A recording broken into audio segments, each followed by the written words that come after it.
Assalamualaikum warahmatullahi wabarakatuh. Teman-teman sekalian, selamat datang kembali di channel Darmawan Aji. Di video kali ini kita akan melanjutkan bahasan tentang bagaimana menguasai keahlian. Nah, salah satu hal yang perlu difahami pada saat kita sedang berusaha untuk menguasai sebuah keahlian adalah memetakan keahlian yang sedang kita pelajari ini sebenarnya ada di domain mana, kemudian kompleksitasnya, level kompleksitasnya seperti apa. Nah, pembagian domain ini ada banyak ada banyak versi ya. Yang paling populer kalau di dunia pendidikan itu versinya Benjamin Bloom.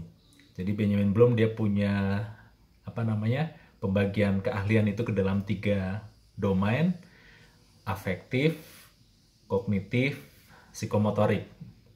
Namun di video kali ini kita tidak akan membahas domain versinya Bloom.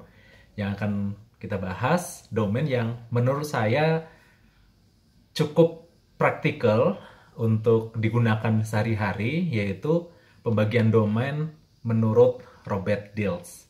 Ya, Robert Dilts ini salah satu developernya NLP ya, Neuro Linguistic Programming. Nah, Dilts itu di bukunya, di buku Modeling with NLP, dia membahas yang namanya domain keahlian itu ada 3 macam. Yang pertama itu behavioral, artinya keahlian yang terkait dengan perilaku fisik, sesuatu yang terlihat gitu. Jadi skill-skill, keahlian, keterampilan yang sangat terlihat lah dari luar. Contoh misalnya olahraga, main golf, tenis, kemudian basket dan sebagainya. Itu masuknya behavioral skill istilahnya. Yang kedua adalah linguistic skill. Linguistic skill ini misalnya berbahasa asing, kemudian kemampuan untuk menulis, kemampuan untuk mengajukan pertanyaan dan sebagainya, ini maksudnya linguistic skill. Kemudian yang ketiga adalah cognitive skill. Cognitive skill ini keterampilan berpikir, misalnya yang sederhana mengingat nama, kemudian berpikir kreatif, berpikir analitis, dan lain sebagainya. Jadi ada 3 nih. Ada behavioral, ada linguistik, ada kognitif. Kemudian dari sisi levelnya, itu dibagi menjadi 2. Ada simple skill, ada complex skill. Simple skill itu yang tidak membutuhkan terlalu banyak elemen, tidak membutuhkan terlalu banyak tahapan gitu ya. Itu namanya simple skill. Sementara kalau complex skill itu sudah merupakan kumpulan dari beberapa simple skill. Jadi beberapa skill dikumpulkan jadi satu, sehingga menjadi sebuah complex skill. Sehingga jika kita mengkombinasikan antara 3 domain ini, behavioral, linguistik, dan kognitif dengan simple dan complex skill, kita mendapatkan 6 domain keahlian. Pertama adalah simple behavioral skill. Jadi skill yang bersifat behavior, yang bersifat perilaku yang simple. Yang kedua adalah simple linguistic skill, skill terkait linguistik tapi yang sederhana. Yang ketiga adalah simple cognitive skill, kemampuan kognitif yang sederhana. Yang keempat ada complex behavioral skill, keahlian terkait behavioral, skill terkait perilaku tetapi kompleks. Kemudian ada complex linguistic skill, kemampuan linguistik, keahlian linguistik, keterampilan linguistik yang kompleks. Dan yang terakhir, yang keenam adalah ada complex cognitive skill. Contoh misalnya simple behavioral skill apa saja? Misalnya gerakan shooting kalau di basket ya, nembak bola ke keranjang. Ini simple behavioral skill. Kita bisa melatihnya jauh lebih cepat dibandingkan kalau kita ingin menguasai keterampilan basket secara utuh gitu ya. Jadi shooting itu kan simple ya. Yang penting posisi kaki tepat, posisi tangan tepat, kemudian cara kita menembakkan bolanya juga tepat. Kita bisa melatihnya dengan pengulangan, dengan repetisi. Kemudian contoh lagi adalah gerakan, kalau di bela diri gerakan mukul, gerakan memukul. Ini simple behavioral skill. Ya. Pukulan kan macam-macam, ada pukulan tinju, ada pukulan apa namanya, pukulan ala-ala Wing Chun misalnya gitu ya. Masing-masing itu kita bisa melatih, kita bisa latih, kita latih. Jadi gerakan memukul itu masuk simple behavioral skill. Apalagi contohnya simple behavioral skill ya. Relaksasi, jadi relaksasi dengan nafas misalnya, itu simple behavioral skill. Kita bisa latih ya. Misalnya dengan cara tarik nafas 3 hitungan, tahan 3 hitungan, hembuskan 6 hitungan, sederhana. Jadi simple behavioral skill itu skill yang terkait fisik, nampak, terlihat, dan mudah dilakukan, tidak membutuhkan terlalu banyak urutan.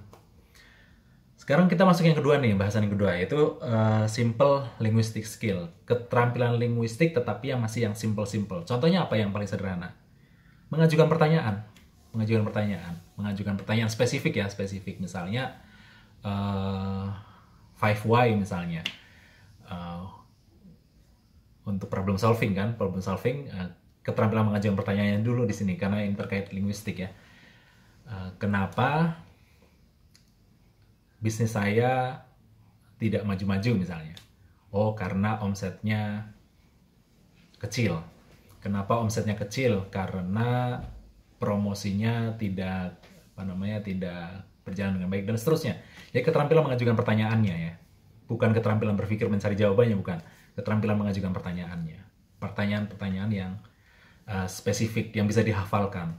Atau misalnya pertanyaan 4W1H, apa, kemudian siapa, di mana, kapan, bagaimana. Itu juga masuk ke simple linguistic skill. Apalagi contohnya selain mengajukan pertanyaan spesifik? Keterampilan untuk backtracking. Nah, pas ngobrol itu kan kadang kita perlu backtracking. Backtracking itu adalah kita mengulangi secara persis kata-kata yang diungkapkan oleh kawan bicara kita. Itu termasuk simple linguistic skill. Kemudian keterampilan untuk afirmasinya afirmasi dalam konteks ngobrol gitu ya. Contoh misalnya afirmasi itu kan bisa verbal, bisa non verbal.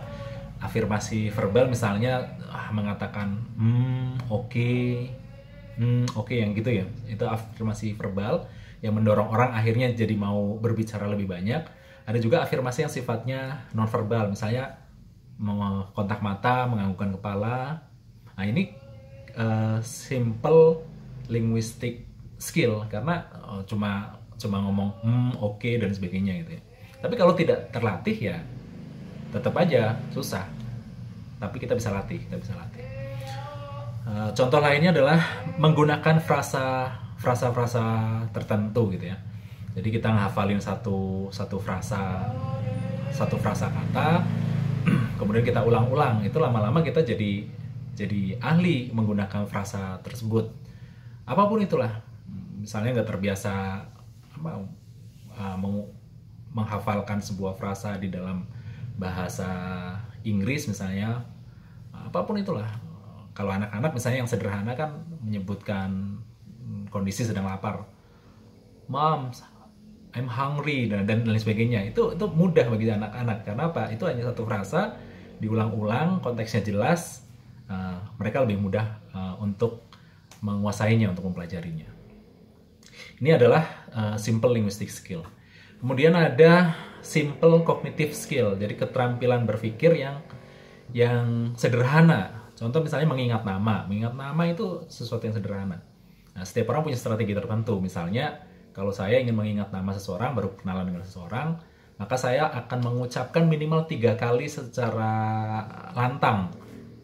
Misalnya dia mengenalkan, oke, nama saya Rudi, oh saya Aji. Saya Aji, Pak Rudi, 1 gitu kan. Kemudian ketika ngobrol, saya akan ucapkan nama dia lagi, Rudi, berulang-ulang. Ini simple cognitive skill.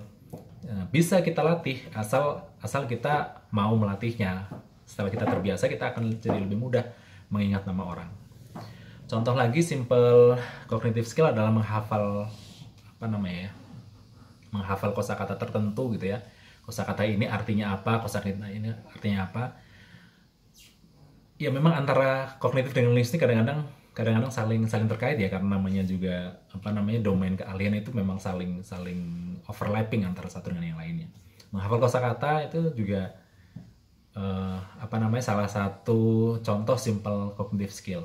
Contoh lainnya adalah berlatih untuk melakukan visualisasi atau membayangkan sesuatu. Itu juga simple cognitive skill.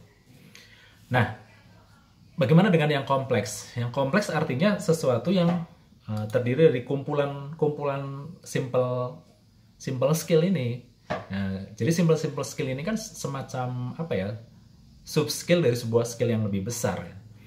Kompleks behavioral skill misalnya, menguasai sebuah jurus aliran bela diri tertentu, itu sudah jelas kompleks behavioral skill, karena antara satu aliran dengan aliran yang lain itu metodenya berbeda, kaidah gerakannya berbeda, kaidah tenaganya berbeda, sehingga bahkan cara memukul berbeda dan sebagainya.